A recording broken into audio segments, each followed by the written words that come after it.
sección del Mundo en Guerra nos acompaña un martes más el analista en seguridad y defensa, Bruno Navarro. Bruno, muy buenas noches. Buenas noches. Bueno, pues no nos queda otra que seguir hablando de las elecciones americanas. En este informativo hemos analizado las propuestas estrellas de cada candidato. Es momento ahora de fijar cuál va a ser su política exterior. De Hillary ya conocemos cuál es su línea de política exterior, ya que durante el primer mandato de Obama fue secretaria de Estado de su gobierno. Varias son las crisis a las que sí ha tenido que enfrentar como responsable de la política exterior estadounidense. Si te parece, vamos a empezar por las primaveras árabes, Libia, la caída de Gaddafi. Bueno, esto es lo que dijo Hillary al respecto. La escuchamos. Unconfirmed. Yes, we came, we saw, he died. Bueno, pues así lo celebraba Hillary Clinton. Vamos a ver si es motivo de tanta alegría. Decíamos, las primaveras árabes. Empezamos por Libia. ¿Cuáles han sido las consecuencias de esa intervención de Estados Unidos en Libia?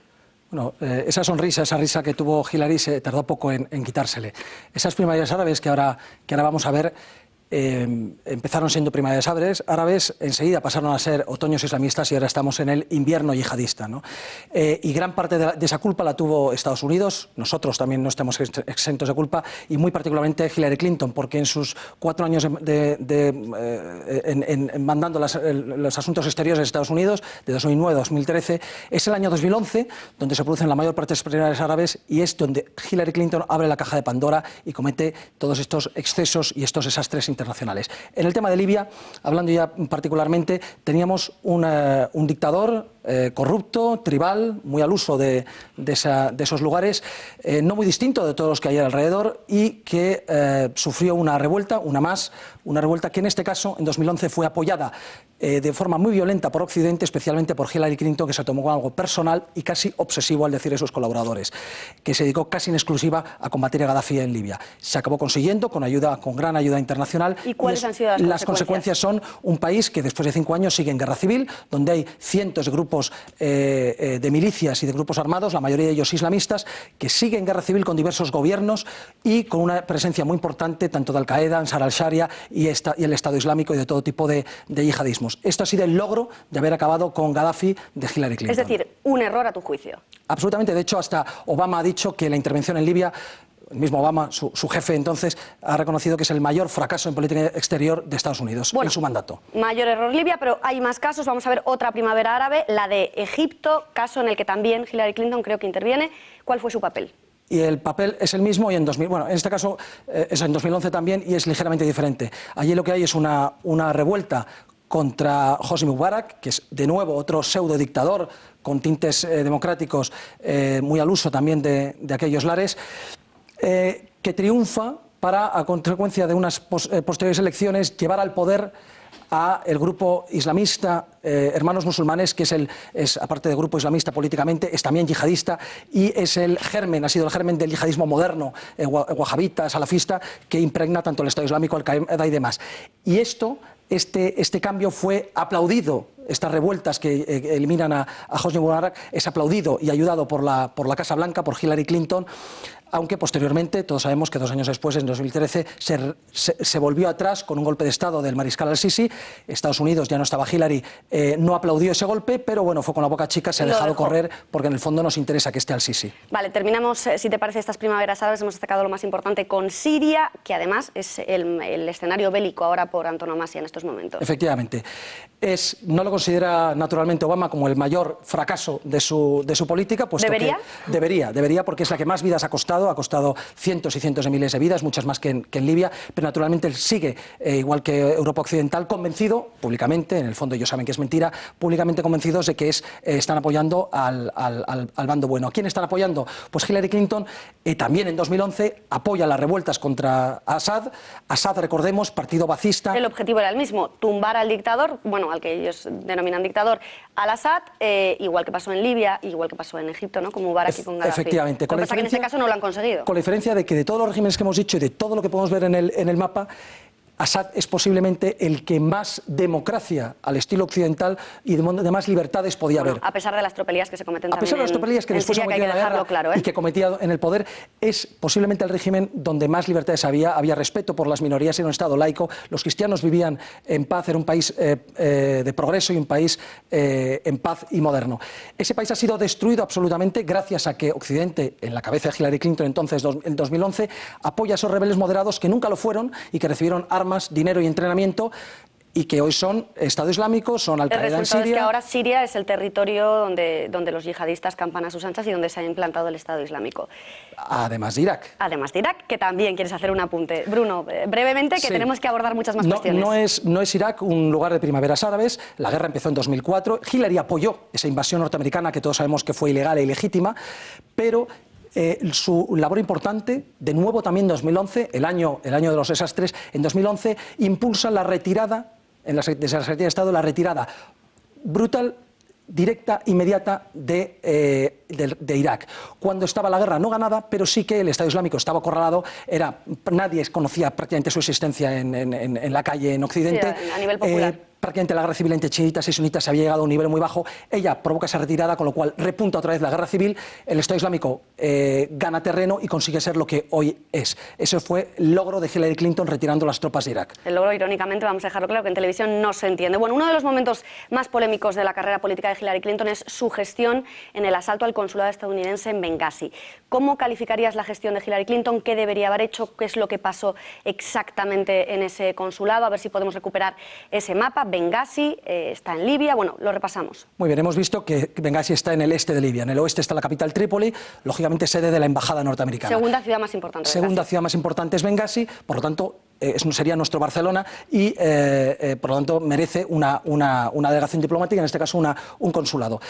¿Qué ocurrió? Ocurrió que en esos días, en septiembre de 2012, una película norteamericana que no ponía precisamente muy bien, no pintaba muy bien al Islam, salió a la luz en las carteleras. Hubo protestas en el mundo musulmán, un poco por todas partes, incluido en Bengasi, donde al final esa protesta fue utilizada por Ansar al-Sharia, un grupo yihadista vinculado y aliado de Al-Qaeda, fue utilizado para asaltar la embajada, el consulado, perdón. El consulado en esos días coincidía que estaba el embajador de visita, haciendo una serie de gestiones, y fue muerto junto con otro diplomático, y otros dos personas, que suman las bajas a 4, otras 2 personas que eran miembros del equipo de seguridad de una compañía de seguridad privada. Bruno, ¿y cuál es el error de Hillary Clinton en esa gestión? ¿Qué debería haber hecho? ¿Debería haberlo previsto? ¿Debería haber aumentado las medidas de seguridad sabiendo cuál era el clima? ¿Cuál es su fallo? Tú lo has hecho. Las quejas que se le hacen a ella directamente responsable de esa matanza y de ese asalto, es porque desde 2011, durante 2011 y 2012, repetidas veces habían pedido los diplomáticos y militares instalados en Bengasi que se reforzaran las medidas de seguridad, que eran muy pobres, y nunca se hizo desde la Secretaría de Estado, nunca se autorizó a esas mejoras, con lo cual es directamente responsable de esos 4 muertos, incluido el embajador. Además, otra crisis internacional en la que Hillary ha jugado un papel determinante es la de Ucrania, donde Estados Unidos, junto con Alemania, incentivó los movimientos separatistas ucranianos en contra de Rusia. ¿Qué es lo que defendía Clinton y cuáles han sido las consecuencias también de esa defensa de las aspiraciones de los ucranianos? Esto lo gestó efectivamente Clinton, aunque ya no estaba, ya era durante el segundo mandato, al principio del segundo mandato, cuando se produjo lo que vamos a narrar ahora. Es decir, que para que quede claro, Clinton no estaba durante la crisis, sí que puso todos los medios para que eso se produjera. Efectivamente, ya había trabajado en ello. Yanukovych, que era el presidente electo, democráticamente electo, hay que decirlo, de Ucrania, ya no estamos hablando de regímenes dictatoriales árabes, se estaba reorientando desde Unión Europea hacia Rusia. Esto no era aceptable por la oposición, que inicia una revuelta y posterior golpe de Estado, que es apoyada directamente por la Casa Blanca y por la Unión Europea. Esto, sobre todo, la consecuencia que tiene, aparte de una guerra civil en el este de Ucrania, una guerra sangrienta que aún dura hoy, la consecuencia más importante para nosotros en Europa occidental, lógicamente que no vivimos allí, es el establecimiento definitivo y seguro de una guerra fría, una nueva guerra fría con Rusia, que nos hemos buscado básicamente nosotros. Bueno, pues llegamos, si te parece, Bruno, al punto al que, a mi juicio, desde luego es el más importante ahora para Occidente, y es cuál es la línea que defiende Hillary Clinton con respecto a la lucha contra el yihadismo, porque no podemos olvidar lo que ha dicho Julian Assange, que asegura que los mismos países que financian al Estado Islámico son los que financian la campaña de Hillary Clinton. Me gustaría saber qué países son esos, por qué financian la campaña de Hillary Clinton, qué intereses pueden tener en que sea ella precisamente la vencedora y no Donald Trump. Los países que financian el yihadismo son muchos, no solamente Julian Assange habla de unos correos escritos precisamente por Hillary en los que habla de su conocimiento seguro de que Qatar y Arabia Saudí están financiando el yihadismo, financiando al Estado Islámico concretamente. No son los únicos, también ella sabía que Turquía ha apoyado y sigue apoyando a Al-Qaeda en Siria, aparte de en su origen al Estado Islámico, que ha comerciado y sigue comerciando con el petróleo del Estado Islámico, etc. Pero estos dos países, ¿cuáles eran los intereses? Por ejemplo, Qatar ha financiado, con $1 millón, financió en aquellos mismos momentos, cuando ella era secretaria de Estado, financiaba a los Clinton. ¿Por qué? Bueno, pues porque a fin de cuentas todo el mundo en el que se mueven tanto Qatar como Arabia Saudí y las otras petromonarquías que hay en el Golfo viven de un islamismo radical que precisamente por el buenismo, por la política buenísmata de Estados Unidos, del Partido Demócrata y de ciertas élites norteamericanas, puede seguir... Hacen la vista gorda, entonces pueden permitir con esa radicalización del Islam, aparte tienen interés, entonces les interesa mucho más que gane Hillary Clinton.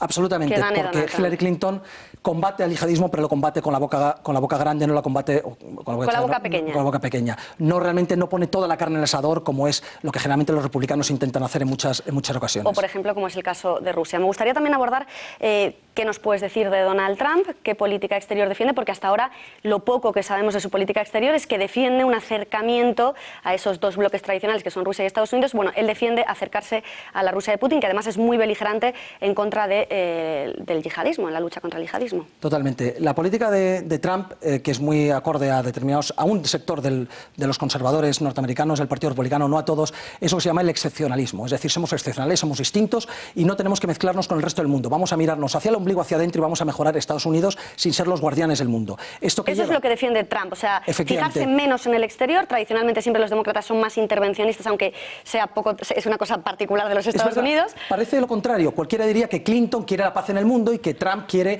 llevarnos a la Tercera Guerra Mundial. Es al contrario. No es que Clinton quiere la guerra mundial, pero la está provocando prácticamente. Mientras que Trump dice, vamos a dejarnos de Rusia y vamos a dedicarnos a nosotros. Dice cosas como, bueno, se defiende en el excepcionalismo en la defensa de Dios, nuestra bandera, y el libre mercado. Lo que quieren es, por ejemplo, dudan de la permanencia en la OTAN incluso, diciendo, ¿por qué vamos a pagar más? El día que la OTAN paguen todos por lo que hacen, entonces, o sea, todos paguen por igual, entonces nos mantenemos, si no, nos iremos. Habla de que cobrar a los países que tienen tropas norteamericanas, precisamente por estar ellos ahí. Hablan de permitir a Japón que tenga la bomba atómica para que se pueda defender solo, sin ayuda de los americanos. Hablan, esto no es novedad, de un apoyo total, todo esto Trump. Hablan también Trump de un apoyo total a Israel, en esto no se diferencia de la política general norteamericana, eso no es un cambio. Bueno, es un lobby enorme en Estados Unidos, con lo cual tampoco se puede enfrentar. Es muy fuerte y no va a cambiar. Habla también de que el Brexit para él lo que significa es que la gente quiere fronteras en Europa, dentro de los países, me refiero. Que es un poco, claro, así también se sustenta esa defensa suya de blindarse, ¿no? Y no permitir la entrada de inmigrantes. Frente a México. También habla de acabar con los diplomáticos de carrera, en parte, es decir, no basarse solamente en diplomáticos de carrera. Y en cuanto al yihadismo y a Rusia, hablas de yihadismo, ellos hablan de bombardear realmente a las instalaciones petrolíferas, los republicanos, pero concretamente él habla de bombardear mucho más duramente lo que hace los norteamericanos ahora, la coalición, a bombardear realmente al Estado Islámico. Ahora mismo no se hace porque significaría también ayudar a Assad. Luego hay un doble juego que no ocurre en Irak. En Irak sí se ataca al Estado Islámico, en Siria no se lo ataca bien. Él quiere acabar con eso. Habla de que las tropas sobre el... Básicamente lo que defiende es lo mismo que defiende Vladimir Putin. Efectivamente, de hecho, apoya un acercamiento a Rusia, al menos allí, un acercamiento a Rusia para realmente derrotarles. Poder combatirlo de verdad. Lo que pasa es que él habla de meter tropas sobre el terreno, luego recapacitó y dijo, no vamos a meter nuestras que sean los saudíes y demás. No va a ocurrir. Las tropas regionales que él defiende, los otros países árabes no se van a meter. Y por último... se les acaba el tiempo, Bruno. Los rusos. Habla de reconocer Crimea como territorio ruso. Habla de levantar las sanciones con Rusia y habla de buscar juntos un nuevo enemigo. Clarísimo. Bueno, pues para hacer balance, Bruno, ya terminamos. Interesantísimo, pero se nos acaba el tiempo.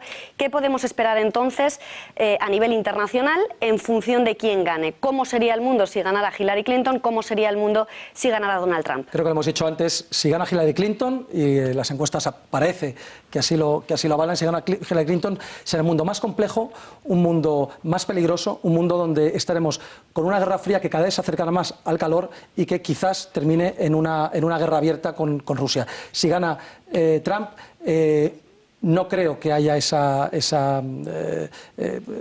inestabilidad que todos vaticinan, y creo realmente que será una época precisamente mucho más estable en cuestión de los bloques. Pues ha quedado clarísimo. Muchísimas gracias por ese análisis, Bruno Navarro, y hasta el martes que viene.